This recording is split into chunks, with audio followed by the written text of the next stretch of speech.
Excellences, Monsieur le Président de la République, chef de l'État, avec l'expression de nos hommages renouvelés. Aujourd'hui, c'est le jubilé de l'École nationale de l'administration, ENA en sigle. 10 ans d'existence dans le recrutement et l'administration publique d'aujourd'hui et de demain au Centre culturel et artistique des pays d'Afrique centrale. J'invite l'âme de l'institution qui nous rassemble, son directeur général, M. Tombola Mouké, à rejoindre la scène sous vos applaudissements. Pour son mot d'ouverture, M. Tombola Mouké. L'ENA doit désormais se tourner résolument vers l'avenir, afin de devenir davantage une institution pivot du renouveau administratif et du renforcement des capacités institutionnelles de l'État. C'est dans cette perspective que, grâce à l'appui précieux de nos partenaires belges et français, le programme de formation initiale a été repensé pour se centrer davantage sur le développement des compétences. Il s'articule désormais autour de 49 cours pour un volume porté à 1373 heures, enrichi par un programme intensif d'anglais tout au long de la scolarité et par l'animation d'un club de la pensée critique, avec en toile de fond l'objectif assumé de former des administrateurs civils parfaitement bilingues et cultivant une grande soif du savoir afin de réconcilier, comme nous y appelait Albert Camus, travail, compétences et culture. Excellences, Monsieur le Président de la République, votre présence personnelle pour la 4e fois consécutive à cette cérémonie n'est ni un simple geste protocolaire, ni un acte de convenance. Elle est un acte politique majeur, un signal fort adressé à la nation tout entière. Elle dit, sans ambiguïté, que la réforme de l'État commence par la qualité des femmes et des hommes qui l'incarnent et qui le servent avec loyauté. Elle affirme que le mérite, la compétence, la justice sociale ne sont pas des slogans, loin de là, mais des principes directeurs de l'action publique sous votre magistère. Comme l'écrivait Max Weber, je cite, « L'État moderne repose sur une administration professionnelle, compétente et impartiale. » Fin de citation. Aujourd'hui, l'ENA est plus qu'une école. Elle est devenue une promesse républicaine. Elle est le chemin de celles et ceux qui, hier, n'avaient aucune chance d'accéder à la haute fonction publique. Elle est la voie par laquelle des fils et des filles des milieux modestes, les sans carnet d'adresse, retrouvent le droit de concourir, le droit d'espérer, le droit d'entrer dans l'administration publique et servir l'État par leur seul mérite. L'ENA, c'est la voix des sans-voix. Elle incarne dans sa forme la plus aboutie l'idéologie fondamentale du peuple d'abord, fondée sur le principe sacré de l'égalité des chances et de l'égalité des traitements de tous devant les lois et les institutions de la République. Nous pouvons comprendre aujourd'hui pourquoi le patriarche feu docteur Étienne Tshisekedi Wamulumba, d'heureuse mémoire, a été le père de la dévancière de l'ENA. J'ai cité l'ENDA, l'École nationale des droits et d'administration, au travers de laquelle, dans un contexte de politisation à outrance de l'administration publique, il prôna contre vents et marées la méritocratie et l'égalité des droits, lequel cessait alors d'être un idéal abstrait pour devenir une réalité institutionnelle. Comme le rappelait Nelson Mandela, une nation ne se juge pas à la manière dont elle traite ses citoyens les plus puissants, mais à la façon dont elle ouvre des opportunités aux plus humbles. La réforme de l'administration publique que nous conduisons sous la coordination de son Excellence Madame la Première ministre, Judith Souminois, repose sur 3 piliers fondamentaux: les hommes, les règles et les outils. Les hommes, nous les formons. Les règles, nous les modernisons. Les outils, nous les numérisons. L'ENA est au cœur de ces premiers piliers stratégiques. Elle est le levier principal de la professionnalisation de l'État. Nous réformons l'ENA pour réformer l'État. Sur les cendres de l'ENDA, l'ENA aujourd'hui représente la plus belle aventure de notre temps, qui fait effondrer les systèmes de privilèges, des recommandations, pour ne laisser de la place qu'à la seule méritocratie. En 10 ans, 842 énarques et administrateurs civils ont été formés. Les premières années ont été difficiles et compliquées, c'est le moins qu'on puisse dire, pour les élèves de l'ENA. Lorsque, grâce à votre manifeste volonté, Excellence Monsieur le Président de la République, nous sommes arrivés à la tête du ministère de la fonction publique, il y avait pratiquement toute une promotion en train d'attendre, d'être mise effectivement en service. Ce n'est pas un secret.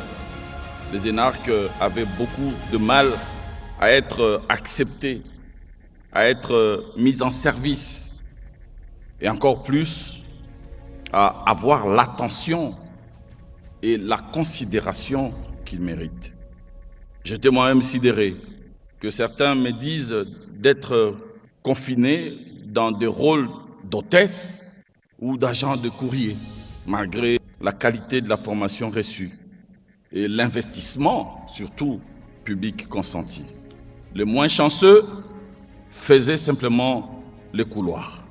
Nous en arrivions à ces genres de situations dramatiques parce que très souvent, sur les 100 élèves qui constituent une promotion de l'ENA, il n'y avait réellement qu'une dizaine de postes disponibilisés par les administrations. Le gros des postes, surtout dans les administrations stratégiques de notre pays, étaient déjà réservés aux membres des partis politiques, membres des églises, enfants, neveux et nièces d'eux, et voire même aux cousins du village. Aujourd'hui, tout cela a changé et rien n'est plus comme avant. Partant des instructions claires reçues de votre très haute autorité, Excellence Monsieur le Président de la République, dans le cadre de la mise en œuvre de votre vision pour la refondation de l'État, une nouvelle trajectoire a été prise et une dynamique positive s'est installée. D'abord, une grande réaffectation générale des énarques, considérés comme sous-employés, a été effectuée en 2 vagues. Ensuite, nous avons assuré un réajustement de la prime des administrateurs civils, qu'ils appellent affectueusement la PAC. En même temps que les grades au sein de leur corporation, car à l'époque, les 6 promotions étaient désespérément au même grade de recrutement. À ce jour, environ 3 ans après la signature des derniers actes de promotion, je suis en train d'examiner la possibilité de procéder dans les semaines qui viennent une nouvelle fois au réajustement des grades dans les corps des administrateurs civils afin d'éviter le chevauchement autrefois déploré. S'agissant justement des postes d'affectation, je me suis employé dès le démarrage de la scolarité d'une nouvelle promotion à matraquer, oui, matraquer, mais au sens figuré, les responsables des services pour qu'ils identifient les postes viables et valorisants pour la sortie des énarques.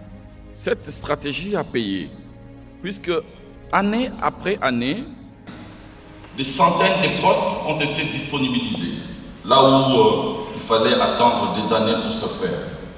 125 postes pour 100 élèves en 2022, 170 pour 100 élèves en 2023, 223 postes pour 100 élèves en 2024.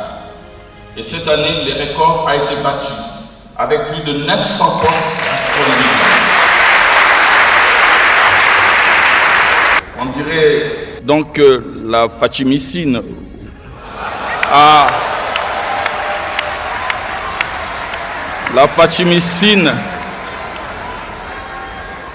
réussi à neutraliser les pesanteurs et autres antivaleurs qui plombaient, tels de farouches bactéries et autres virus, le corps de la nation congolaise.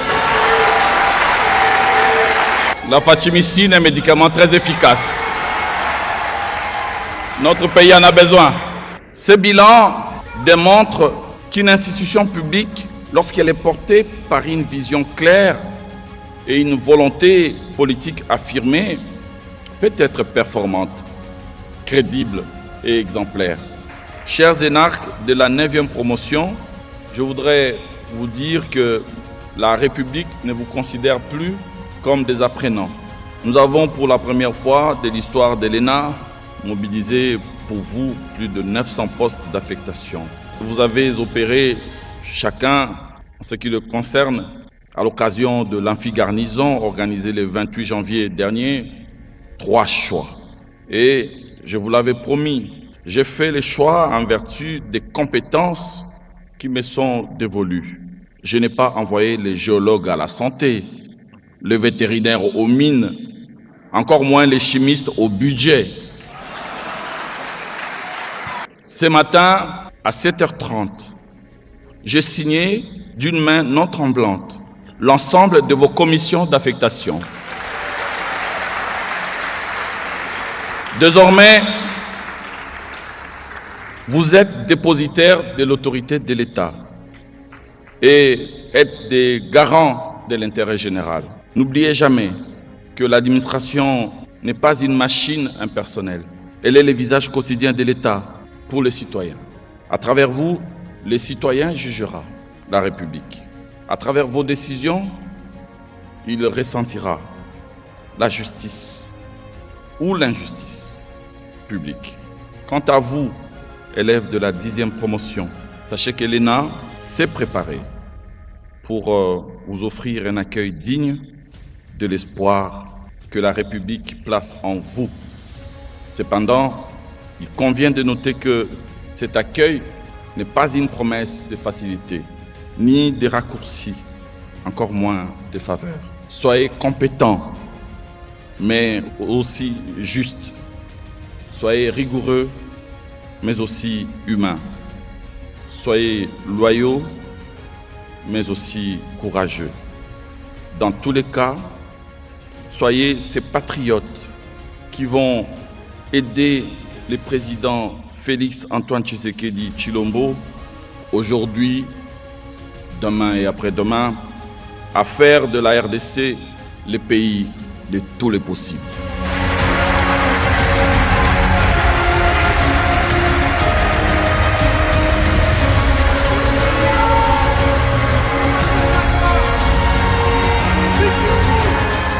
C'est pour moi un moment de fierté et de responsabilité d'être parmi vous à l'occasion de cette cérémonie couplée à la fois sortie officielle de la 9e promotion et accueil de la 10e promotion de l'École nationale d'administration, ENA en sigle. Je tiens d'emblée à saluer chacune et chacun de ceux qui, par leur travail, leur rigueur et leur engagement, font de l'ENA un levier majeur de la refondation de l'État, l'équipe dirigeante, le corps professoral, les encadreurs, ainsi que les partenaires institutionnels qui accompagnent cette réforme. Permettez-moi de rappeler une conviction forte qui guide mon action. La plus grande richesse de la République démocratique du Congo ne réside pas d'abord dans l'abondance de ses ressources naturelles, mais dans son génie humain, dans la capacité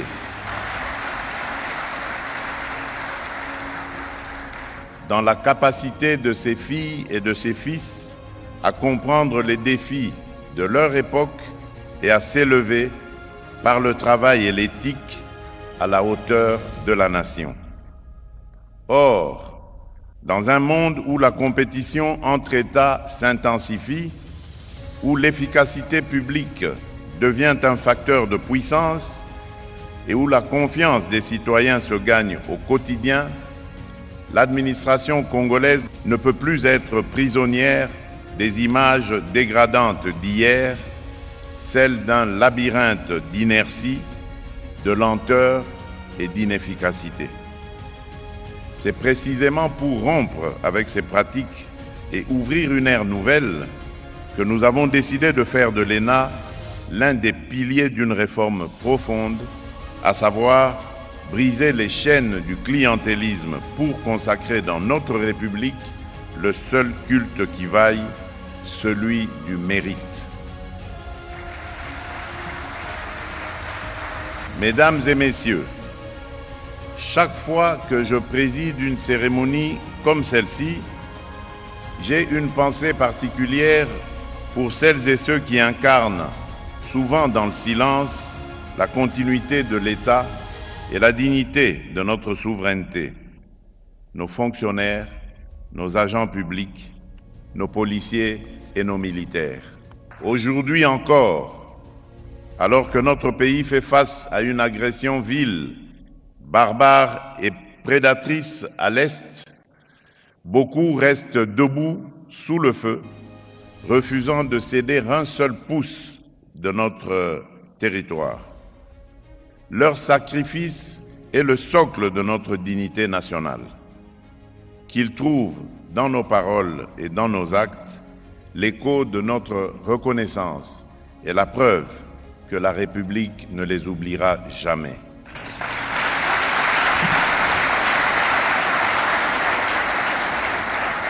C'est aussi pour honorer cet engagement au service de la nation que nous devons bâtir une administration compétente, loyale, disciplinée, efficace, juste, une administration qui protège, qui régule, qui facilite, qui planifie et qui rend des comptes. Chers lauréats, chers nouveaux élèves, le programme de rajeunissement compétitif et qualitatif de notre appareil administratif, auquel l'ENA prend une part décisive, doit demeurer une voie centrale afin de pourvoir aux emplois vacants dans l'administration publique. Il garantit à la République des agents compétents, attachés à l'intérêt général, ne relevant d'aucune obédience, mais seulement de leur mérite, de leur vocation et de leur serment de servir. Des jeunes compétents et conscients des enjeux de notre temps, il y en a dans ce pays. Ils existent dans toutes nos provinces, dans toutes nos villes, dans tous nos territoires. Ils n'attendent qu'une chose, que la nation leur tende la main dans la justice et l'égalité des chances, afin que leurs talents deviennent une force publique. C'est cela, l'esprit de l'ENA. Ouvrir la porte de l'État à toutes les filles et tous les fils de la République démocratique du Congo, sans autre barrière que le travail, la discipline et le mérite.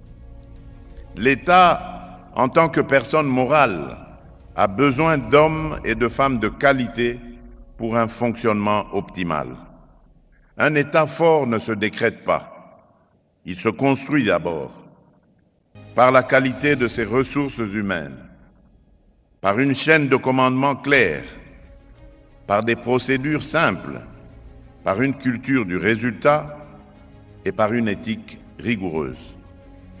C'est pourquoi je salue les efforts engagés par le gouvernement dans la refondation de la fonction publique, l'amélioration des outils de gestion des effectifs, la modernisation administrative, la moralisation de la vie publique et l'affirmation progressive de la méritocratie contre les habitudes de politisation et de clientélisme. Mais je veux aussi fixer un cap plus ambitieux. D'abord, l'ENA doit se déployer. Elle doit se territorialiser afin que la réforme irrigue nos provinces et nos entités territoriales décentralisées, là où se joue au quotidien l'accès du citoyen aux services publics. Ensuite, l'excellence doit disposer d'un lieu à sa mesure, le projet du campus de l'ENA.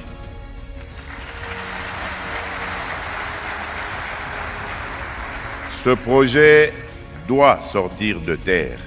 Je donne instruction au gouvernement, à travers les ministères compétents, de me soumettre une proposition concrète dans des délais rapprochés afin que ce projet ne demeure pas une intention, mais devienne une réalité visible, utile et durable.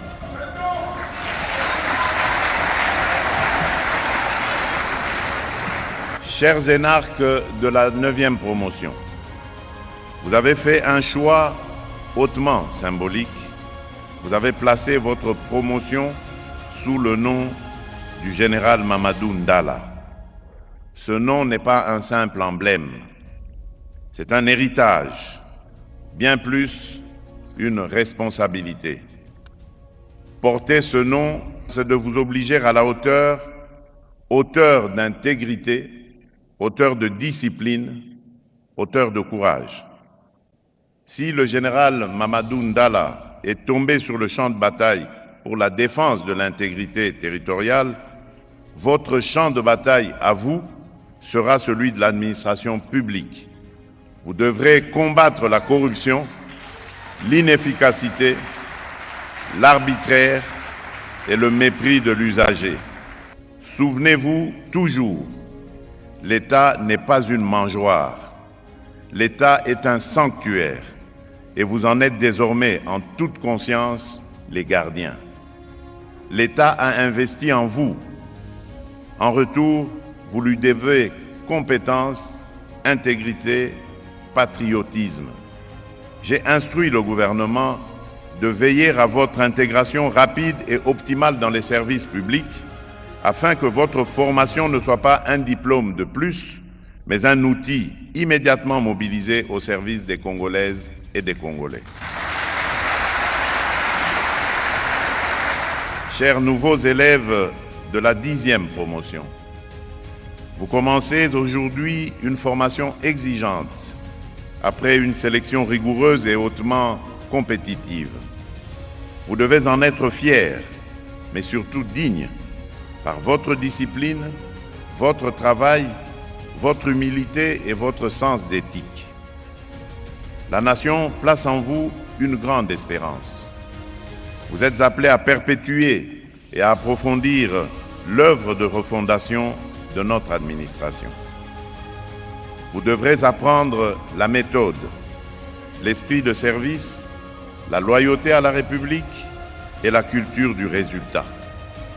Vous devrez surtout comprendre que servir l'État n'est pas un privilège, c'est une charge. Et que la première richesse d'un fonctionnaire de l'État, ce n'est pas l'accès aux moyens publics, mais la confiance du peuple.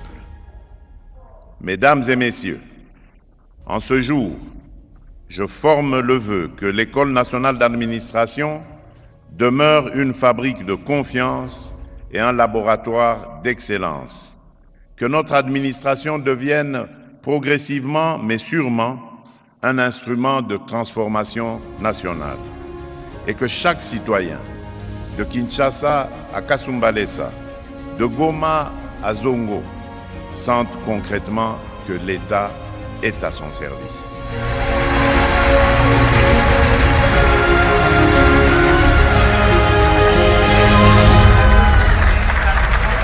Ils sont maintenant énarques et administrateurs civils de la 9e promotion Mamadou Ndala.